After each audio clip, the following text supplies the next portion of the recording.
तो बच्चों आइए प्रश्न को पढ़ते हैं। एक हल्का पेय पदार्थ बनाने वाली कंपनी के पी और क्यू दो प्लांट है। प्रत्येक प्लांट ए बी सी तीन प्रकार के पेय पदार्थ बनाता है। दोनों प्लांटों की पेय पदार्थ बनाने की दैनिक क्षमता बोतलों में हमें सारणी में दी गई है ए बी सी के लिए। जून माह में बाजार की स्थिति से पता चलता है कि ए की 24,000 बोतलें, बी की 16,000 बोतलें, सी की 48,000 बोतलों की मांग रहने की संभावना है। प्लांट बी और पी और क्यू को चलाने का दैनिक खर्चा क्रमशः 6,000 रुपये और 4,000 रुपये आता है। लेखा चित्र विधि से ज्ञात कीजिए कि जून के माह में कंपनी को प्रत्येक प्लांट कितने दिन चलाना चाहिए ताकि लागत खर्च निम्नतम हो, बाजार मांग की पूर्ति बनी रहे। तो प्रश्न को हल करते हैं। प्रश्न के लिए सबसे पहले हम लिखते हैं मुख्य अवधारणा। मुख्य अवधारणा। मुख्य अवधारणा में हम यह रूपरेखा बनाएंगे कि इस प्रश्न को किस प्रकार हल किया जाएगा। तो इसमें सबसे पहले हम लिखेंगे असमीका बनाना। असमीका बनाना। जो भी प्रश्न में दिया जाएगा उसकी सहायता से हम असमीका का निर्माण करेंगे। उसके बाद असमीका हल करना। असमीका को हल करना। उसके बाद कोणीय बिंदु की सारणी बनाना। कोणीय बिंदु की सारणी बनाना। सारणी बनाना। तो ये कुछ बातें हैं जिसके आधार पर हम इस प्रश्न को हल करेंगे। अब हम प्रश्न में सबसे पहले जो कहा गया है उसे मान लेते हैं। तो यहां पर लिखता हूं मैं माना। माना देखिए दो प्लांट है हमारे पास। तो प्लांट प्लांट पी तथा क्यू क्यू क्रमशः क्रमशः एक्स तथा वाई दिन चलते हैं। दिन चलते हैं। तो ये हमने मान लिया कि वह एक्स और वाई दिनों तक चलते हैं। किसकी बात हो रही है यहाँ पर? जून माह की बात हो रही है। तब तब एक्स और वाई के मान सदैव जीरो या जीरो से बड़े ही होंगे, छोटे हो ही नहीं सकते। या तो प्लांट नहीं चलेगा या फिर चलेगा तो एक्स और वाई के मान जीरो से बड़े होंगे। अब हम इसका उद्देश्य फलन सबसे पहले लिख लेते हैं।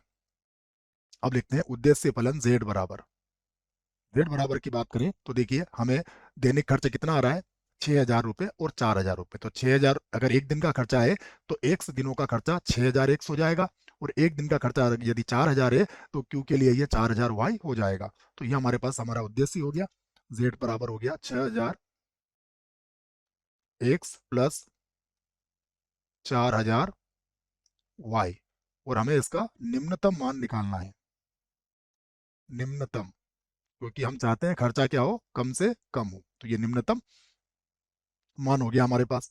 अब हम इसके प्रतिबंध लिखते हैं। प्रतिबंध। प्रतिबंधों की बात करें तो पहला प्रतिबंध क्या होगा?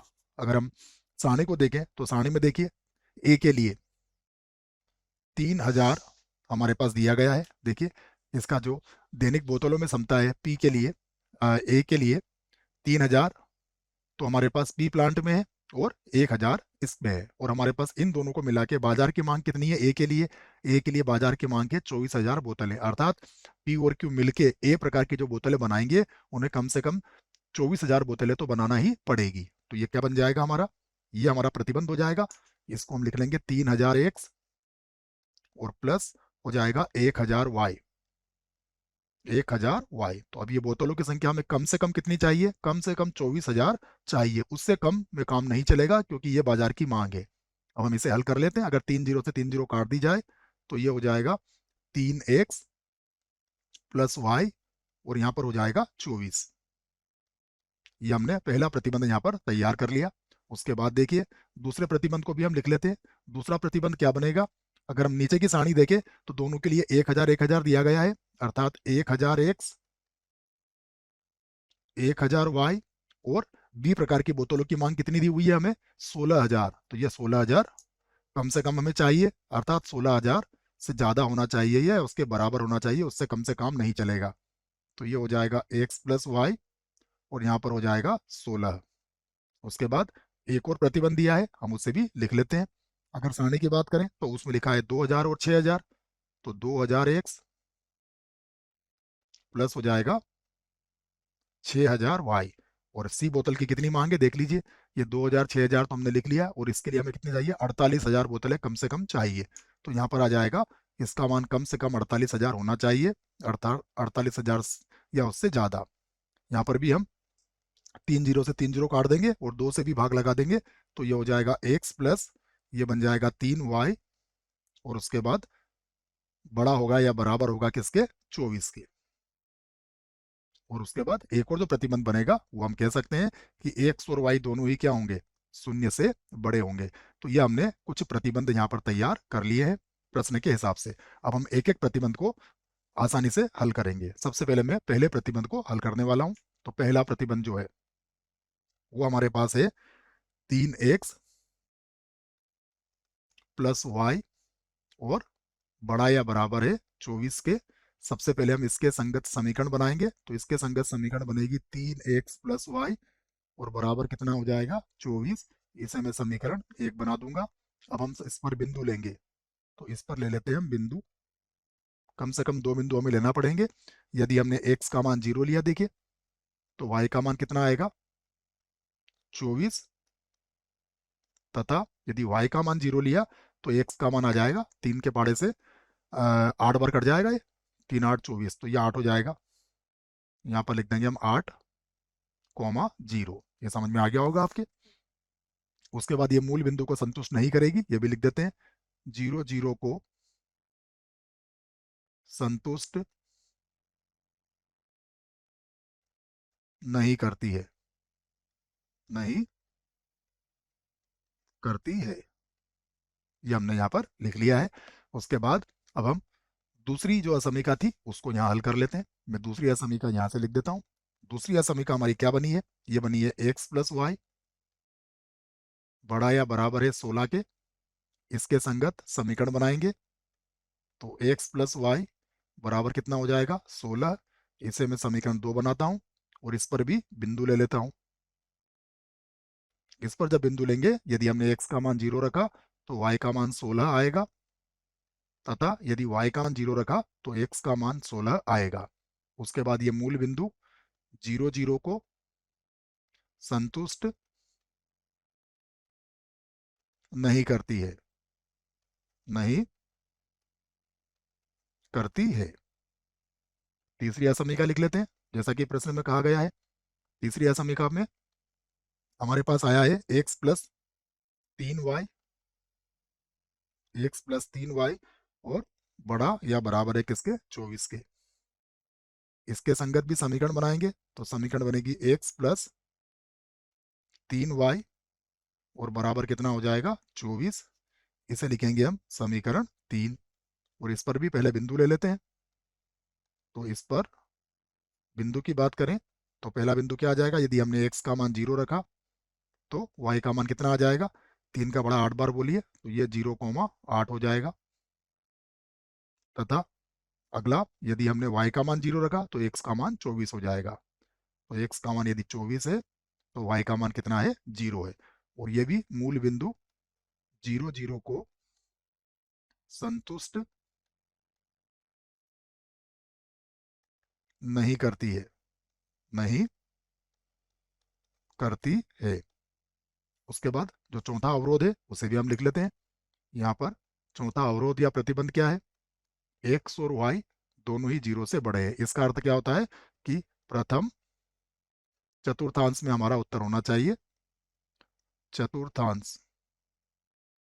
तो ये हमने सभी लिख लिया है। अब इससे संबंधित हम लोग ग्राफ बना लेते हैं या आलेख बना लेते हैं। तो यहाँ पर मैं इनसे संबंधित एक आलेख तैयार कर देता हूँ जिससे आपको बातें अच्छे से समझ में आ जाए। ये मैं यहाँ से आलेख हम तैयार कर लेते हैं। ये हो जाएगा जो एक्स को व्यक्त करेगा, और ये जो आलेख होगा ये वाई को व्यक्त करेगा। अब हम यहाँ देखिए तो 24 तक जाना है हमें, 8 8 का अंतर लेके इसको हल कर लेते हैं।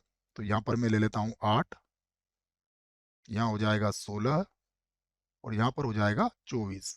यहाँ पर भी यही करते हैं हम, यहाँ पर ले लेते हैं 8, यहाँ पर हो जाएगा लगभग 16 और यहाँ पर हो जाएगा 24। अब हम पहला बिंदु देखते हैं हमारे पास समीकरण नंबर 1 का बिंदु क्या आया था और इसको अंकित करते हैं। तो पहला बिंदु क्या था हमारे पास, यदि हमने x का मान 0 रखा था तो y का मान कितना आया था 24। तो ये हमारे पास पहला बिंदु था। उसके बाद यदि हम रखें तो 8,0 यहाँ मिल जाएगा 8,0। तो इसे मिलाती हुई आप एक रेखा खींच सकते हो। ये बिंदु था आपका, ये मिला दिया हमने और ये हमारी पहली जो समीकरण थी उसकी बात हो रही है। दूसरी क्या थी, 16 16 पर थी, तो 16 16 को मिला देते हैं, ये भी 16, ये भी 16, इन्हें मिलाती हुई भी आप एक रेखा खींच सकते हैं। ये हमारी दूसरी रेखा हो जाएगी। ये सवाल थोड़े बड़े होते हैं बच्चों, आराम से करें इनको। उसके बाद बिंदु हमारे पास है 0,8, तो ये 0,8 होगा और उसके बाद ये 24 होगा। तो इसको मिलाती हुई भी हम एक रेखा खींच सकते हैं यहाँ से। ये हमने एक रेखा और खींच दी है, ये बिंदु ले लीजिए आप 24। अब तीनों ही मूल बिंदु को संतुष्ट नहीं करती है। यदि तीनों ही मूल बिंदु को संतुष्ट नहीं करेगी तो हमारा जो उत्तर आएगा वो मूल बिंदु के विपरीत ओर आएगा, अर्थात ये हमारा उत्तर होगा जो एक अपरिबद्ध भाग होगा। ये हमारा उत्तर होगा जो कि अपरिबद्ध भाग होगा। यहाँ पर ये अपरिबद्ध हो जाएगा बच्चों, याद रखें। ये हमने यहाँ पर अपरिबद्ध भाग यहाँ पर बना लिया है। अगर इसके कोणीय बिंदुओं की बात करें तो इसमें हमें 1 2 3 4 कोणीय बिंदु प्राप्त होंगे। तो मैं इन चारों कोणीय बिंदुओं को यहाँ पर आपके लिए अंकित कर देता हूँ। यहाँ पर जो कोणीय बिंदु होंगे, पहला जो बिंदु होगा वो देखिए क्या होगा, यहाँ से लिखते हैं इसको। पहला तो बिंदु ये होगा हमारे पास, और ये बिंदु क्या है, ये बिंदु है 24,0। उसके बाद इस बिंदु को ज्ञात करना पड़ेगा, इस बिंदु को भी ज्ञात करना पड़ेगा, और ये बिंदु क्या है, ये बिंदु है 0,24। तो ये बिंदु तो हमने दो निकाल लिए हैं। अब हमें कौन कौन से बिंदु निकालना है, इन दोनों बिंदुओं को निकालना है। तो अगर हम ध्यान से देखें तो ये 1 है, ये 2 है और ये हमारी 3 थी। तो सबसे पहले हम क्या करेंगे, अगर हम इस बिंदु को अंकित करें, इसे मैं ए नाम दे देता हूँ, इसे हम बी से अंकित कर देते हैं, ये हमारे पास सी हो जाएगा और ये हमारे पास डी हो जाएगा। तो हम क्या करेंगे, ए तो हमारे पास है, बी क्या है, बी जो है वह देखेंगे तो ये दूसरी रेखा और ये तीसरी रेखा दोनों का प्रतिच्छेद बिंदु है। तो हम समीकरण 2 और 3 को हल करेंगे यहाँ पर। समीकरण 2 व 3 को हल करेंगे। तो समीकरण नंबर 2 क्या है हमारे पास, समीकरण 2 है एक्स प्लस वाई बराबर 16 है, और ये है एक्स प्लस 3 वाई बराबर 24 है। इसको विलोपन से हल कर सकते हो आप, इसके चिन्ह बदलोगे तो ये x कट जाएगा, यहाँ होगा माइनस का 2y, यहाँ पर हो जाएगा माइनस का 8, काट दीजिए तो y का मान कितना आ जाएगा 4। और यदि y का मान आपने 4 रख लिया यहाँ पर, तो y का मान 4 रखते ही x का मान कितना आ जाएगा 12। तो x बराबर कितना आ गया आपके पास 12 आ चुका है। अर्थात बिंदु b जो है वो मैंने ज्ञात कर लिया है। बिंदु b में x का मान 12 होगा और y का मान 4 होगा। तो बिंदु b हमारे पास आ चुका है 12, कॉमा कितना है 4।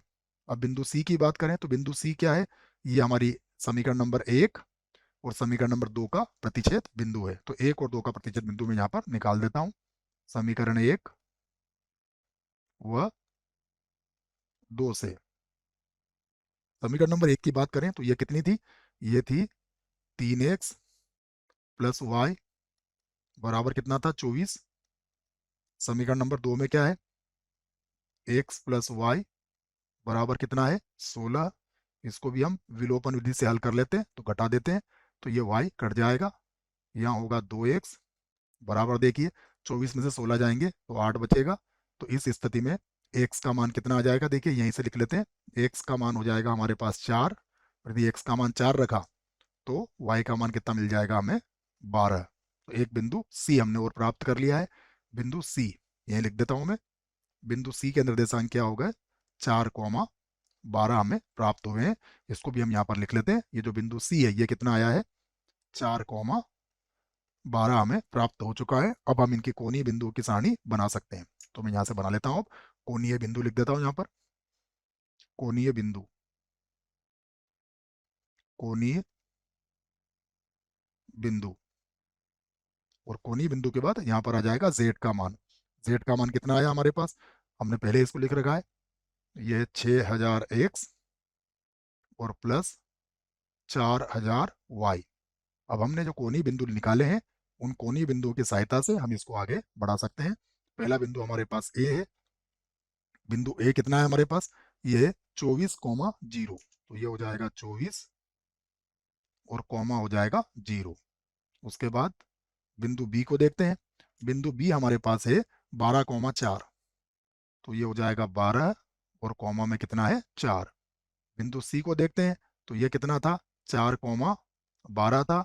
बिंदु डी की बात करें तो ये 0,24 है। अब इनके संगत हम जेड के मान निकाल लेते हैं। देखो, सबसे पहले हम क्या करेंगे, ए बिंदु की बात करेंगे तो वाई का तो 0 मान है, यहाँ पर लिख लेते हैं हम, ये भी ये 3 0 तो आएंगे ही आएंगे। उसके बाद 6 का बड़ा 4 बार बोलिए, तो 24 के 4 होंगे, बचेंगे 2, 6 दूना 12 और 13 14, ये आ जाएगा इतना।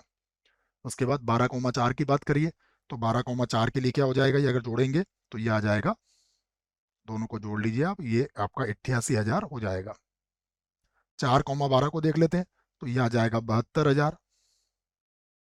उसके बाद 0,24 की बात करते हैं, तो देखो 0 तो हो जाएगा, फिर 3 0 लगा देता हूँ मैं, 1 2 3 0। उसके बाद 4 का बड़ा 6 बार बोलेंगे, तो 4 का बड़ा 4 बार बच्चों, तो ये हो जाएगा 16।